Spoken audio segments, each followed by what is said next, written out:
అయితే పవన్ కళ్యాణ్ మీద పాచిపోయిన లడ్డు అన్నది నువ్వే అని ఈ మధ్య అన్ని నీ పవన్ కళ్యాణ్వే కొంచెం ఫేమస్ అవుతున్నాయి. కమ్యూనిస్ట్ అని చెప్పింది నువ్వే ఫస్ట్, తర్వాత బీజేపీకి సపోర్ట్ చేసేది నువ్వే, ఇంగ్లీష్ వద్దన్నది నువ్వే, హిందీ అని చెప్పింది నువ్వే అని, పెన్ డ్రైవ్ కోసం నీ స్వార్థం నువ్వు చూసుకున్నావు అని చెప్పినావు పవన్ కళ్యాణ్ మీద. ఏంటి ఆ పెన్ డ్రైవ్? ఆ పెన్ డ్రైవ్ ఆ కథ అంతా పక్కన పెడితే మనకు పెన్ డ్రైవ్ కంటే పెన్ డ్రైవ్ అనేది పవన్ కళ్యాణ్ వ్యక్తిగతం.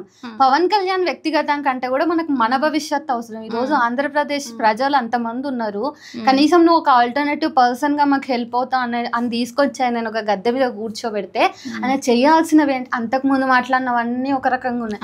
అండ్ ఈవెన్ వాళ్ళ పర్సనల్ సిబ్బంది కూడా కంప్లైంట్ చేస్తున్నారు, అరే భయ్ ఈయన ఈ జీవో ఇప్పుడు అంటే దీని గురించి ఇప్పుడు ఈ ఆర్డర్స్ పాస్ చేయండి అంటారు, గంట అయ్యాక అదెవడు చేయమన్నాడు అంటారు అని చెప్పేసి సాక్ష్యాధారాలతో సహా ఉన్నాయి.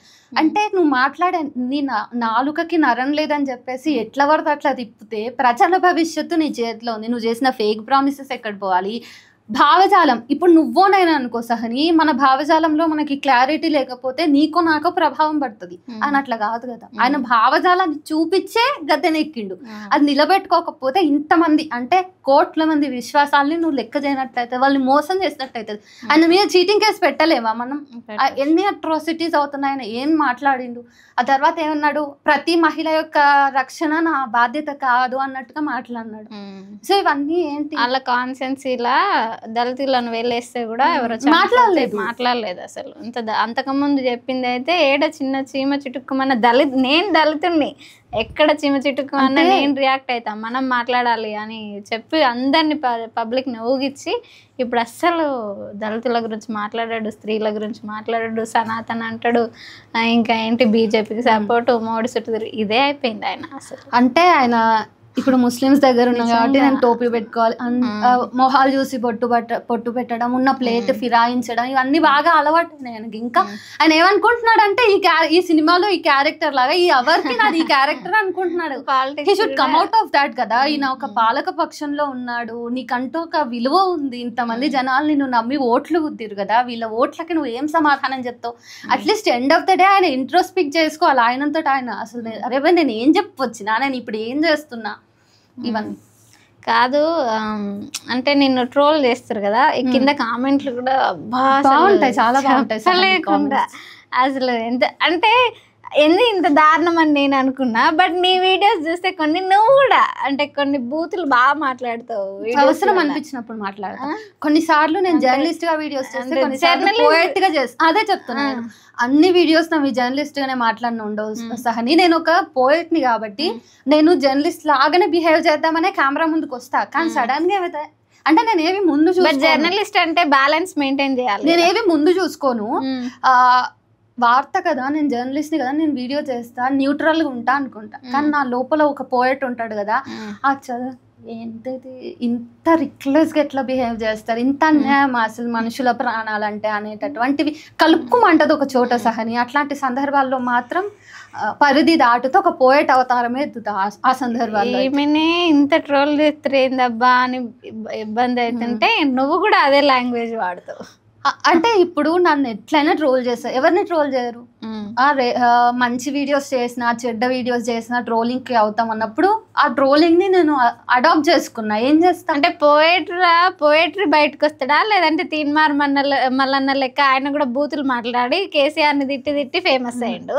మళ్ళీ ఇంకా ఆయన నా అన్వేషణ కూడా ఆయన వీడియోలో మొత్తం ఒక 20 నిమిషాలు ఉంటే ఒక 10-20 వర్డ్స్ బూతులే ఉంటాయి. సో వాళ్ళ లెక్క ఫేమస్ అయిదాం అనుకుంటున్నాం. అదే నాకు పోయట్రీ బయటకు వచ్చినట్టు ఏం అనిపించదు. అవేం పోయట్రీ, అది ధర్మాగ్రహం అంటా నేను, అది పోయట్రీ కాదు. అయితే నా లోపల పోయట్స్ అందరికి ఒక సెన్సిబుల్ హార్ట్ ఉంటది, సెన్సిటివ్ గా ఉంటాం మేము. ఆ సెన్సిటివ్ సందర్భాల్లో అరే నా బిడ్డ ఆ ప్లేస్ లో నేను ఉంటే నా పరిస్థితి ఏంటి? ఇప్పుడు చిన్నగా వర్షం పడుతుంటేనే చలి పెడుతుంది, ఇక్కడ ఉన్న ఏసీకే నేను వణికిపోతున్నా. మరి బయట సందర్భాల్లో జనాల్ని బట్టలు లేకుండా చేసి గదుల్లోంచి ఈడ్చుకొచ్చి ఇవన్నీ చేసి నగ్నంగా నడిపిస్తూ ఇవన్నీ చేస్తుంటే చాలా కామ్గా చాలా పొలైట్గా ఏసీ గదిలో కూర్చొని వీడియో చేయమంటే నేను ఎట్లా చేస్తా సహని. సో ఆ మాటలు అయితే తీన్మార్ మల్లన్న నా అన్వేషణ అంటే వాళ్ళ వీడియోస్ నేను చూడను, ఎందుకంటే ఇప్పటికీ చూడను, ఇప్పుడు ఏం కొత్త కాదు. అప్పుడైతే అసలు మీడియాకి నేను టచ్లో లేను. నేను రైటర్ని కాబట్టి కంటెంట్ రైటర్నే, జర్నలిస్ట్ అవ్వాలనుకోలేదు. నాకు ఒక వాయిస్ ఉంది, వాయిస్లెస్ వాళ్ళ కోసం మాట్లాడాలి కాబట్టి నేను జర్నలిస్ట్ అయ్యాను, యాక్సిడెంటల్ జర్నలిస్ట్ నేను. సో వాళ్ళ వీడియోస్ చూసి వాళ్ళలాగా పాపులర్ అవడానికి నాకేం రాజకీయ ఎజెండా లేదు, రాజకీయాల్లోకి రావాలి కాబట్టి ఇప్పటి నుంచే బ్యాక్గ్రౌండ్ వర్క్ చేస్తున్నానే కాదు, ఏం కాదు. జస్ట్ నాకు ఒక కేసుని తీసుకొని దాని గురించి మాట్లాడినప్పుడు ఆ బాధితుల తరఫున నేను ఎంత న్యాయంగా మాట్లాడినా అన్నది నాకు సాటిస్ఫాక్షన్గా ఉంటే అది ఎనఫ్. ఈ రచరామలం ఉంది కదా, అయితే ఫస్ట్ పహల్గామ్ ఘటన తర్వాత నువ్వేం చేసినావు అంటే సోషల్ మీడియాలో యుద్ధం ఎందుకు ఆపిరు, యుద్ధం కావాలని పోస్టులు వచ్చినప్పుడు నువ్వు ఒక షార్ట్ చేసినావు, యుద్ధం కావాలనేటోళ్ళను బార్డర్కు తీసుకొని పంపించాలని చెప్పినావు. మళ్ళీ రచరామలమ్మ వీడియో చేసింది ఏమని, ఈ సెలబ్రిటీస్ అందరూ ఇండియా అని ట్యాగ్ చేయలేదని, వాళ్ళు ఉగ్రవాదులు అని చెప్పింది. అసలు మోదీ కూడా చాలా సందర్భాలలో ఇండియాని ట్యాగ్ చేయడు, మరి ఆయన ఏంటి నువ్వు బీజేపీని ఆర్ఎస్ఎస్ని కాపాడాలని వాళ్ళకు మద్దతుగా ఒక 100 అబద్ధాలతో వీడియోలు తెస్తావు, ఒక్కటి రాకముందే 100 అబద్ధాలు తెస్తావు. అసలు ప్రతీకారం ఏంటో తెలుసా రచరామలమ్మ? ఈ నీళ్ళు ఆపడమో లేదంటే వాళ్ళ యాక్టర్స్ని మన దగ్గర రానియకపోవడమో అది కాదు ప్రతీకారం అంటే. యూకే, యుఎస్ఏ ఇంకా రష్యా అక్కడ కంట్రీస్ మీద దాడి జరిగితే వాళ్ళు వరల్డ్ మ్యాప్లోనే పాకిస్తాన్ లేకుంటే ఎత్తారు. మనం కూడా అన్ని అవకాశాలు వచ్చి మనం కూడా పాకిస్తాన్ వరల్డ్ మ్యాప్లో లేకుండా చేయొచ్చు అని అన్నావు.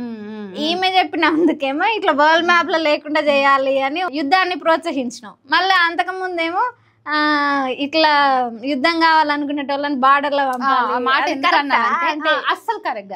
అయితే ఆ మాట ఎందుకన్నా ఇప్పుడు ఎంతసేపు యుద్ధం వద్దురా బాబు, యుద్ధం వద్దు, ఎందుకంటే ఆడ బార్డర్లో పోయి కొట్లాడేది నీ పిల్లలు కాదు, నా పిల్లలు కాదు, నువ్వు కాదు, నేను కాదు. నా మొగుడు చచ్చిపోతే నాకు నొప్పి ఉంటుంది, నీ మొగుడు చచ్చిపోతే నీకు నొప్పి ఉంటుంది. కానీ నీ నా మొగుళ్ళు ఇంట్లోనే ఉండి ఎవరో మొగుళ్ళు బార్డర్ దగ్గర ఉంటే వాళ్ళు చచ్చిపోతే నీకేం నొప్పి తెలుస్తుంది? ఎప్పుడు నువ్వు ఏసీ హాల్లో కూర్చొని వీడియో చేస్తావు. నీకు ఒక బీజేపీ తరఫున నీకు ఒక కార్యకర్తగా ఉండాలి, నీకు ఒక టికెట్ రావాలి అనే దగ్గరనే ఇది పూర్తి స్థాయి బ్రెయిన్ అంతా కేంద్రీకృతం అయి ఉంటది. మరి దేశ ప్రజలు ఏం కావాలి? నేను అన్న వాళ్ళు పాకిస్తాన్ మీద యుద్ధం చేయాలి అన్నప్పుడు నేను ఏమన్నా అంటే ఆ దేశంలో కూడా పౌరులు ఉంటారు, ఆ దేశం పౌరులే ఆ దేశ పాలకుల యొక్క విధి విధానాలని వ్యతిరేకిస్తున్న వాళ్ళు ఉంటారు. అరే ఎందుకు వచ్చిన గొడవ, ఈ ఉగ్రవాదం ఎందుకు ప్రజలనే కదా ప్రపంచ పటంలో అయితే ఇప్పుడు వాళ్ళ మాట అన్నప్పుడు నేను ఇట్లా కౌంటర్ చేసినప్పుడు అట్లెట్లా అంటావు, నువ్వే అసలు దేశద్రోహివి అంటావు. సరే నేను మీ రూట్ లోనే వచ్చి ఒక్క సెంటెన్స్ చెప్తా.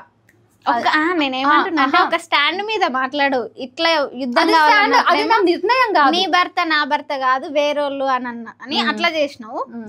అది మళ్ళీ ఇప్పుడు రచరామలమ్మ చేసినప్పుడేమో అసలు ప్రతీకారం అంటే మ్యాప్ లోనే వీళ్ళకి ప్రతీకారం అంటే ఏంటిదో చెప్తున్నా. కానీ నిజం చెప్పు, ప్రతీకారం తీర్చుకోవాల్సింది ఎవరి మీద అనేటటువంటి విఘ్నత వాళ్ళకుంటే లేపేయాల్సిన అవసరం లేదు అని చెప్పేసి వాళ్ళకి అర్థమవుతుంది. అరే ఈ అమ్మాయి లేపేయాలి అంటే మనం ఇంత అఫెండ్ అవుతున్నాము, నిజానికి మొన్న మనం అన్నది కూడా ఇదే వాక్యం కదా అని చెప్పేసి వాళ్ళు రియలైజ్ అవ్వాలి.